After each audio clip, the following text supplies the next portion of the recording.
नमस्ते. मी आज बनवते शिवश्रीसाठी ड्रायफ्रूटची लाडू बिना साखर, बिना गुळाचं.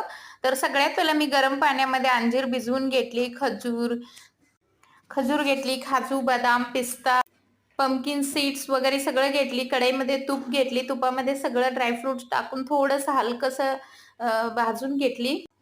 त्यानंतर करपायला नको म्हणून लगेच काढले मी आणि परत एकदा तूप टाकली. त्याच्यामध्ये टाकली खजूर, मनुका व्यवस्थित तो पण थोडंसं हलकंसं हे केली. ते सुद्धा लगेच काढली. त्यानंतर अंजीर धुवून मग अंजीर करून घेतली. त्यात तुपामध्ये तूप एक्स्ट्रा नाही टाकली. अंजीर सुद्धा झाले, सगळं झालंय. हे थंड झालंय सगळं मिश्रण. तर म्हटलं मिक्सरला लावावं. मिक्सर लावून घेतली छान असं बारीक.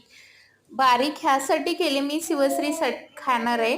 जर आपण मोठ्या लोकांनी खायचं असेल थोडं दरदरा ठेवलं तरी छान चव लागतं. शिवश्रीला कसं तिला काय अजून दात नाही तर मग तिच्यासाठी मी खूप बारीकच बनवली. काही लोक ह्याच्यामध्ये गव्हाचं पीठ वगैरे ऍड करतात. तुम्ही सुद्धा केलं तरी चालते.